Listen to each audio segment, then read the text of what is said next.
Yeah, go nuts. What's up, guys?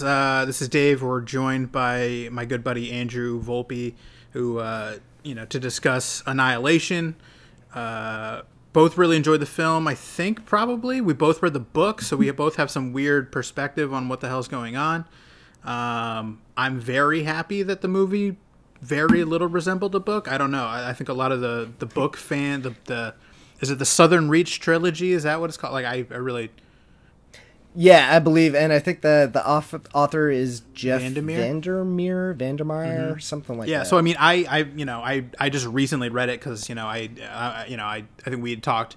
We both basically just read the book because we heard that it was being adapted by someone that we really enjoy, and are a big fan of Alex Garland, right?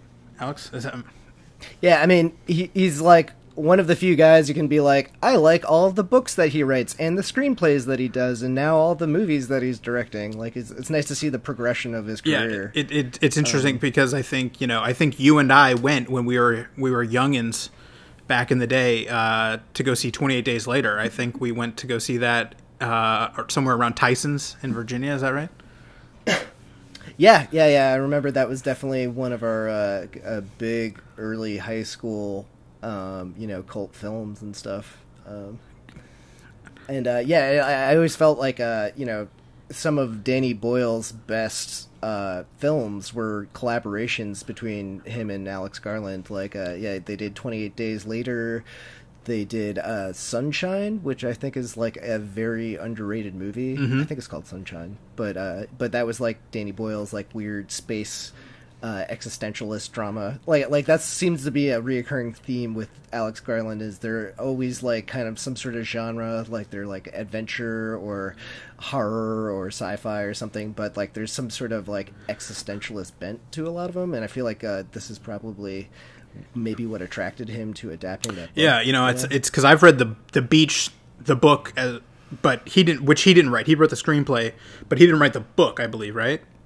Did he? No, he wrote the book too. That's the thing is, like, I think the movie, like, it's funny that he ended up working with Danny Boyle so much after that, because I feel like that movie really didn't do the book justice. Apparently, I think the studio got involved. It was one of those deals, and it's also a movie that doesn't like hold up spectacularly well. It feels very dated in that like late 90s way. I agree. It's kind of that perfect like 2000. It's got that what is that theme song? It's like the Moby thing, Moby's theme song that has not aged well. Yeah, and it's just as it opens, the shots that open up to the beach and stuff, and it's just playing that Moby track, and you're just like, all right, well, enough about Moby. Enough about Moby. Sorry. You know what I mean? But so okay, so like everyone's kind of. I don't know. I mean, I didn't enjoy the book. I don't know how you felt. I just didn't really dig it. It was kind of like, it was more of a short story to me. It would be like, this is a film based on a short story by Stephen King. You know what I mean? I didn't think it was a book. Yeah, don't they usually call them like, this is a novella, not a novel? It's like it feels like it. I'm not gonna lie, that was one of the things that kind of attracted me to it, because I've been having trouble. I've been like losing my attention. I don't have the attention span to basically read a book these days. So when I was trying to find a good story to pick up, I was like, oh, cool. This is like 200 pages. That's not much of a commitment. Could be in a Scholastic Book Club or something like that. Shout out to the old Scholastic Book Fair. Those were the days. Yeah.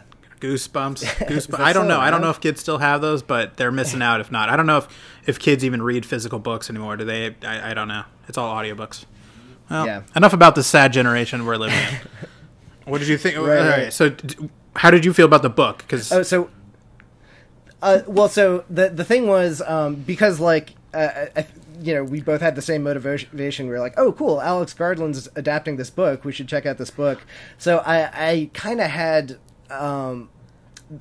when I was reading it, I was reading it with the knowledge like, oh, hey, this is going to be made into a movie by Alex Garland, who's like I trust his vision. And so I was like, kind of like, the book is very vague. It's kind of got that, like, I don't know, almost like like Ernest Hemingway kind of style writing, where it's like terse and like, it's crazy shit's going on, but it's kind of says it in a nonchalant way, and it's also written very vaguely. Like, one of the biggest differences I remember about the book and the movie is, like, there's no fleshing out of the outside world in the book, really. It's like none of the characters have names. They're just identified by their positions, and and like, there's the things that happen, like, I think she says, like, instead of, like, in the movie, there's all these visuals of, like, when the Area X starts to have an effect on Natalie Portman and the other characters. In the book, I think she describes it as, like, she gets a shimmer or something like that, and it basically, like, she has some sort of deeper connection to the area around her being affected by the area. But in the movie, I feel like there's just certain things that, like, the book was implying visuals that the movie did a really good job of illustrating, and it was almost like reading the book was like a teaser for the movie for me, because I was like, okay, cool, I'd be interested to see how they fill some of this stuff in.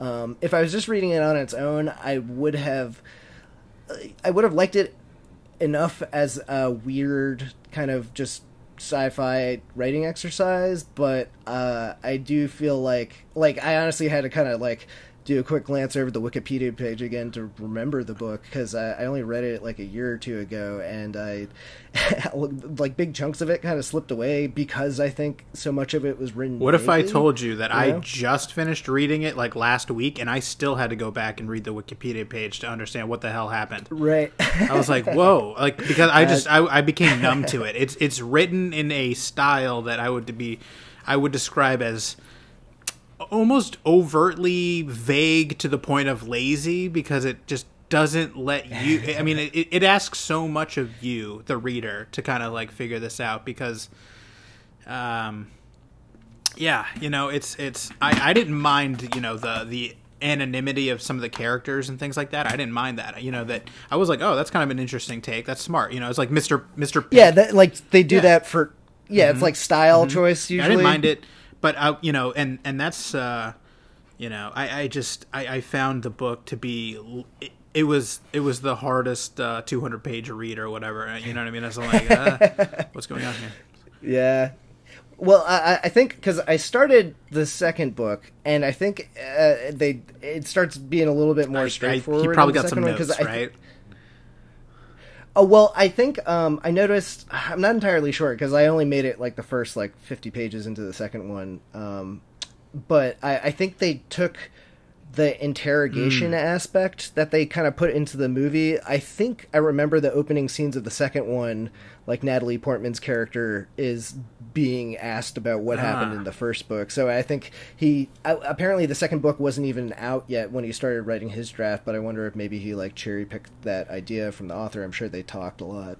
But it's funny, apparently, like, long before the movie was released, Jeff Vandermeer went on record to say, like, oh yeah, Alex Garland did a much better job with the story. Or, like, I think he was, like, being like, oh man, he really improved it, but I guess you could also take it as, like, like, sometimes, like, a really good artist, like, knows where to cherry pick the starting elements, and that usually makes a cooler end product, I think, when they put their own stamp on it. No, it was weird, because I did this the worst way possible, basically, where I had seen all the trailers, then read the book. So I was, like, going in, I'm reading the book going, like, when does the machine gun action happen? When is Natalie Portman gonna use an M4 to kill a giant polar bear? Yeah, you promised me a fucking bear. Where's the bear attack? You know what I mean? Like, the book is very weird, where they don't do. I mean, they talk about a boar. Is that right? I'm trying to remember back. Some sort of mystical, like the crawler, which was just an anonymous, like, growing piece of growth or something. In the I'm the worst. I think it. Like, no. I think the Bible is more clear than this book. Just if you have not read it. Well, okay, I remember in the book the whole lighthouse versus that hole that goes deep in the ground thing. That was a much bigger part of the story. Like, that took up the last, like, half of the book, it felt like. It was just all her going up this tower and down this tunnel, and, like, even that kind of got old after a while. And there wasn't something on fire all the time, too? Like, instead of exploding at the end of the movie, something... I can't even remember.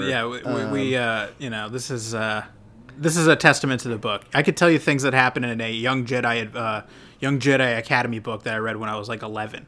But I can't remember, what happened to this poor woman in a book that I read like 8 days ago. You know what I mean? So, I mean, it's interesting because the trailer right away, just by the fact that, I mean, this is spoilers, by the way. I don't know if you haven't realized by now, but completely. Can we just go my God, right into spoilers? Believe me, I'll flag this thing like crazy. Don't worry about it. But I mean, it's. Nice. Yeah, I mean, the fact that, in the book, she kind of resolves to her fate, essentially, and just kind of decides that she's not even going to attempt to leave Area X, right? And then in the movie, we obviously understand that she left because she's being interrogated, right? So you're in this position where you're like, well, how does that work? And I was kind of fascinated because I didn't have the context, but apparently they go into the... all more about the background and of the main character, the protagonist, the biologist. We don't in the later books, right? Because I was like, why? How is the whitewashing? Because I saw so many headlines. People are pissed. I didn't know. Yeah, I did not pick up like her race at all in the book. I don't know if there was like a mention of it that I just missed, or and that's why I was confused. But I think and I didn't read the articles because I didn't want to spoil the book. Well, I think Natalie Portman, after that came out, she even said like, I didn't realize the character, like, that's the thing, is like they didn't seem to specify the race or whatever. But like they probably fleshed that out in the later books, I imagine. Yeah, so that was a weird one where it's kind of this weird spot where Natalie Portman basically commits to a script from like a really well-known filmmaker, pretty well-known. I mean, he's got a lot of hype and buzz. So she probably didn't. Right. I mean, I don't know. Maybe she did go out and read the books, but I've heard that a lot of actors, they don't like to do that. That they like to dedicate to a script that they've been given, not necessarily the other further reading material. I think like Peter Dinklage has talked about this, where he doesn't read the Game of Thrones books. He doesn't. That's not him, right? Yeah. So yeah. I mean, I imagine that would like, you wouldn't want other stuff if you're trying to like build a character or something, like I could see like another interpretation maybe. Right. It seems crazy. I would think you'd want to read everything and just absorb it, but I've heard multiple of those cast members say like, nah, we don't read the books, Well, also it's like if you're too, like, I think I remember when Timothy Oliphant was adapting Dreamcatcher, they were asking him if he read the book, and he was like, nah, man, it's like Final Four season, I got shit to do. Like, so it makes sense, like, it's kind of hard, especially if you got a busy career and everything like that.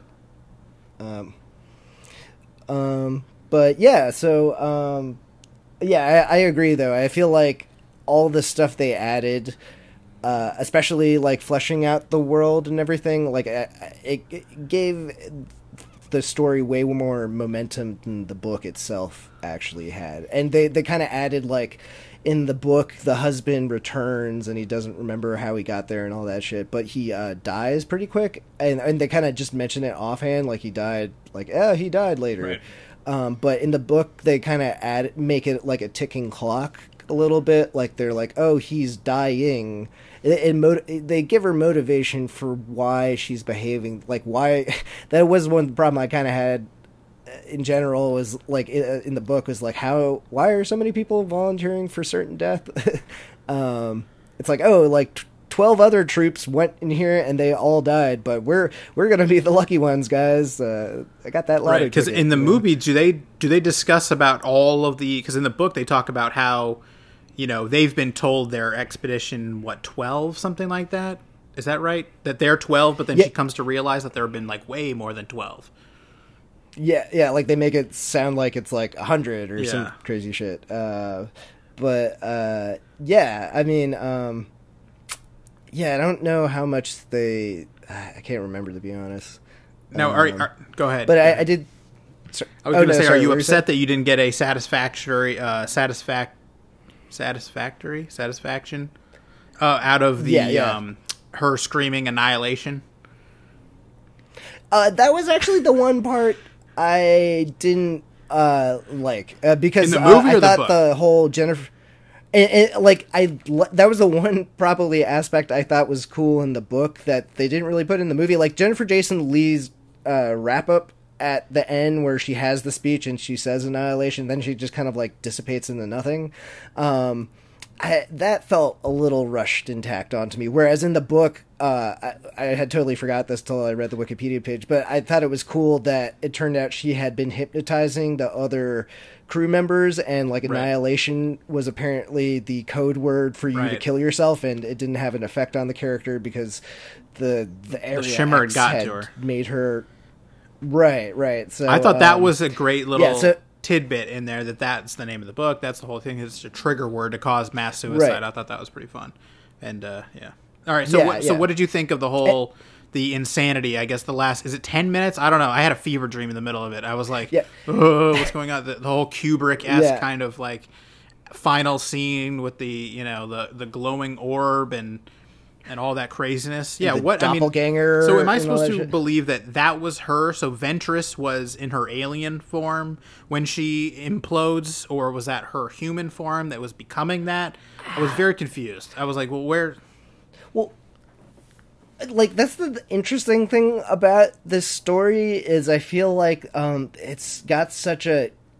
It manages to be like narratively wishy-washy. Like I almost think it like doesn't matter because it sounded like the characters were like losing themselves even if there was a duplicate. Like I don't know, like the cell. It sounds like because like right before Oscar Isaac killed himself, like it sounded like he was going crazy and like it is possible for you to basically dissipate and turn into Area X or get your, what did the one character say, like get your genes refracted with another creature to basically become something else, or it seems like it's almost like when you're in Area X, like your what makes you starts to kind of almost like become like jello, and depending on what you come in contact with, it you can like trade part of yourself or become something else. Like the one chick becomes flowers because she kind of like gave in and wanted to be like one of the flower people, and the other chick was attacked by a bear, and so the bear kind of absorbed her last. That was the creepiest thing I've seen in a good many years, probably. Yeah, that was, and it was great because it's like. The whole movie wasn't that. It could have been like, this creature's coming out of the woodwork to kill you, but like I feel like they knew just enough to put in, and that made it all the more effective. Yeah, no, it had tinges of The Thing. It's got tinges of 2001: A Space Odyssey. It's got all these different kind of wacky elements to it. Yeah, but it all goes together so perfectly. Like and then the last 10 minutes, I felt like they. Did you ever have the electric sheep screensaver or whatever? It's just like some really trippy visualizer algorithm thing, but I kind of like when she's staring into the void, whatever, like getting all 2001-y, and her pupils are reflecting everything. Like it looked like one of those electric sheep visualizers. Like I was just trying to imagine what the hell he was trying to explain to his graphic artists or whatever, to be like, yeah, can you like build something that looks like infinity staring into the great beyond. Well, that's why I feel so bad for guys like 40, 50 years ago that perfectly knew exactly in their mind what they wanted. They're just slapping some, graphic designer who's using like, condors and stuff. You know what I mean? Like trying to, David Lynch just screaming in your face, the spittle hitting your forehead as he screams at you what he wants his version of Dune to look like and stuff. You know what I mean? But, right. So all right, now you got the doppelganger that throws her against the wall, kind of just pinning her up, and then the I don't know, it kind of tricks the alien into burning the place down. I don't know if would just say that, because the alien looks like, it it almost looked like the alien was like, I was like, I can't, like it was betrayed or something.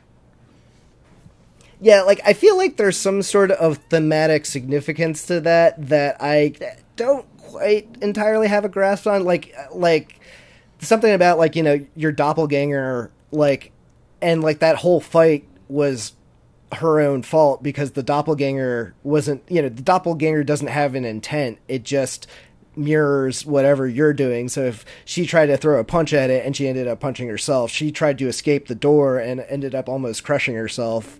Her going for the flash grenade was cool. And I think there's like something there. Like it's the same way her husband killed herself. Like, I feel like, yeah, there's something important there, but I haven't entirely wrapped my head around it. But the thing that kind of threw me off is like, you know, she like, you know, takes the pin out of the grenade and then she leaves it in her doppelganger's hands, and that's when the doppelganger decides to not mirror her. So I was like, is the doppelganger giving in? Like, it feels like it's up for interpretation. I have a lot of questions because now you're asking me to believe that Oscar Isaac somehow leaves, okay, and that he comes back, but he's deeply ill and he's changed. I get all that, but if we are led to believe at the end that it was kind of the alien doppelganger the whole time, why is the alien doppelganger falling ill and clinging to life? And, well, you know what I mean. And then gets better. I guess when the shield goes down. That's kind of led me to believe like maybe he wasn't actually dying, but it's the same thing. Like because he's from Area X, like he's made of the weird goopy jello, like the kind of like. Maybe it seems like he's dying because his body parts or whatever are basically like fluid a little bit, like, you know, or maybe it was some sort of defense mechanism, like, or maybe it's being outside of Area X, because the Area X, he gets better when Area X is destroyed, and it kind of seems like, which seems illogical to me, because I would think, okay, he leaves Area X, he falls ill, I understand that. But Area X completely going away and then he gets better seems odd, right?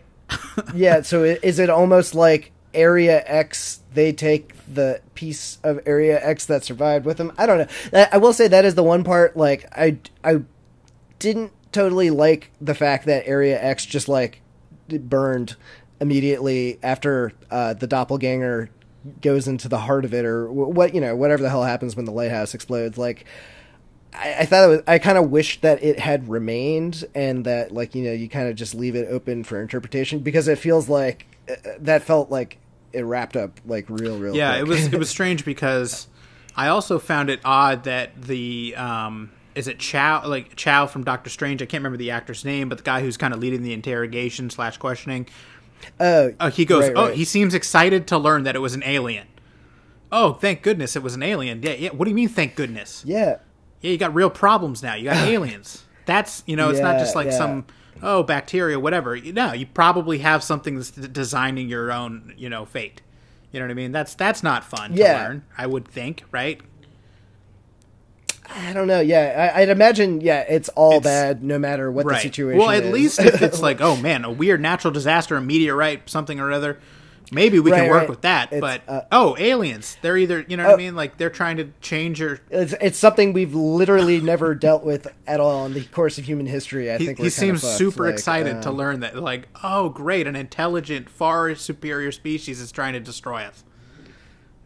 Right, and I feel like that's another thing that I'm glad that the movie kind of spelled out a little bit, because in the book it was like kind of just like what the, it's like it could have been an alien, it could have been a natural, and I kind of like that. Well, too, he had more books to write, you know what I mean? You got to let him sell the books. Yeah, true.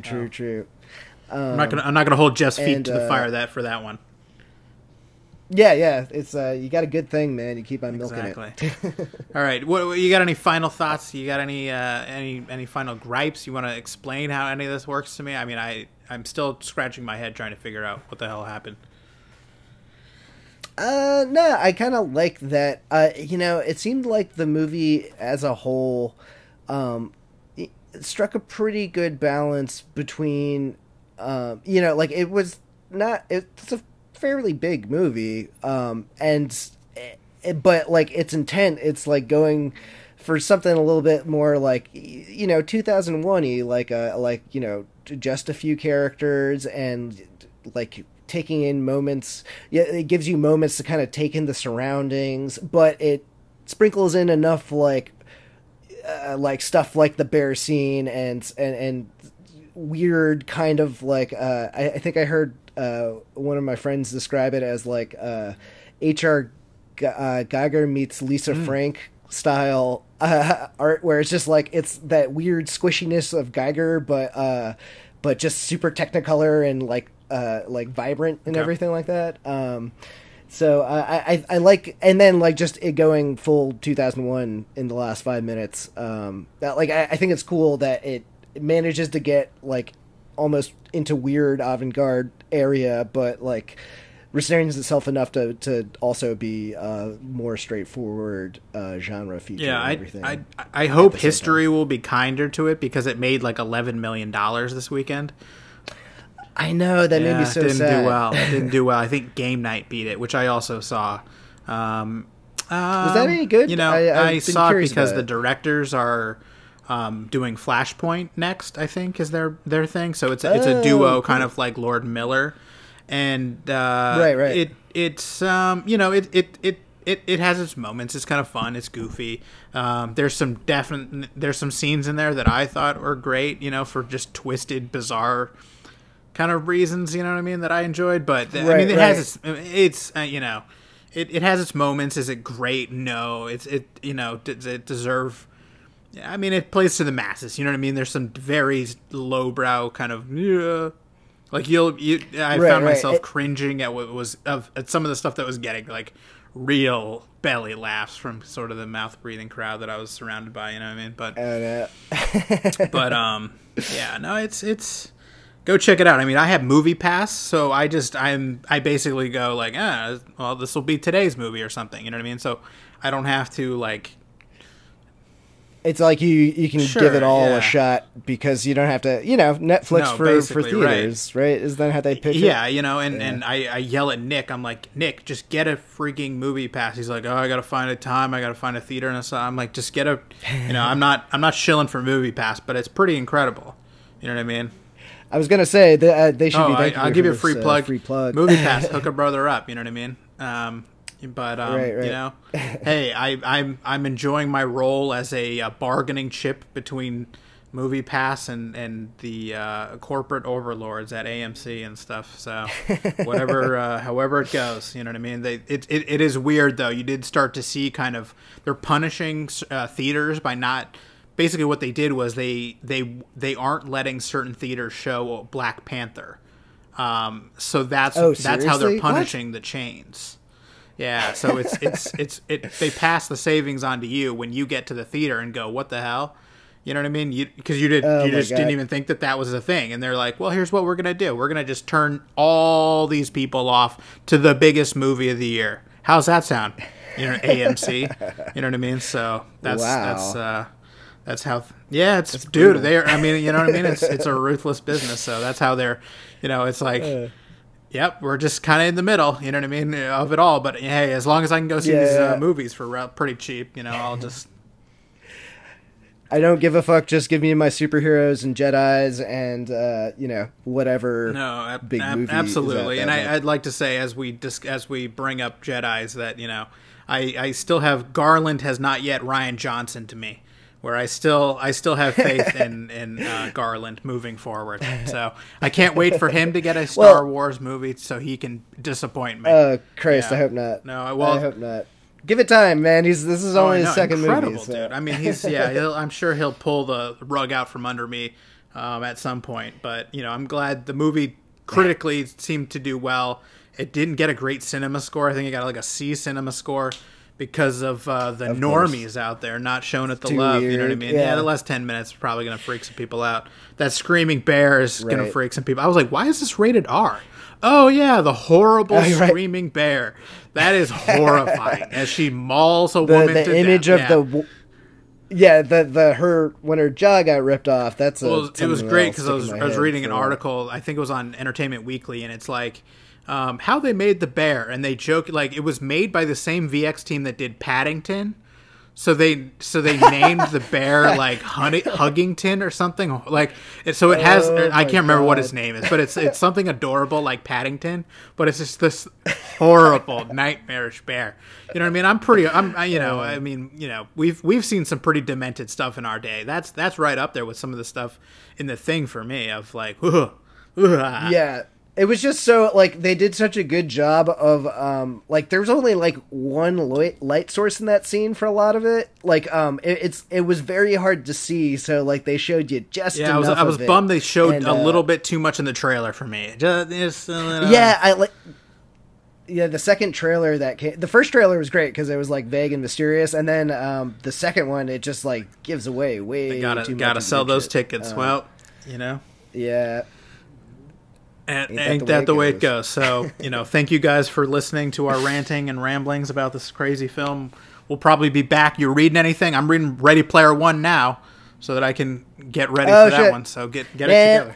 I read that shit a year or two ago. Yeah, the book's pretty good though. It's I'm interested. I want to have more faith in Spielberg, the movie, baby. But I love Spielberg too, and it's cool that if one person was able to pull it off, it's him. I haven't been totally sold by the trailers yet. Well, we'll see. I'm looking forward to a talk like a month from now of us trying to remember things from the book as we try to decipher what happened in this film. Is this going to be our gimmick? Oh yeah, we poorly remember books. About the movies not being like the book. Yeah, I mean, who do people want? You know what I mean? I don't remember books. I'm driving through a lot of them. I don't actually read. You know what I mean? So I'm driving. I'm on the 405 in L.A. I'm on the 55. Whoa. Hey, watch out. Now he's cutting me off. Like, you know what I mean? Sorry. I miss a lot of key plot moments because of, some insane Fast and Furious mobile trying to drive me into the centerpiece pylon on the 405. So forgive me for that. I don't know what your excuse is. Nope. I ain't got no excuse. I'm just too stupid to read these days, but I'll try to change that. Maybe if there's some other good movie or big movie coming out that's worth checking out the book first, I'll try to make that a project. Well, great point to go out on, and we'll try to do better next time, as they say. Yeah, we're sorry guys. We're signing off. We're sorry. That's our final word.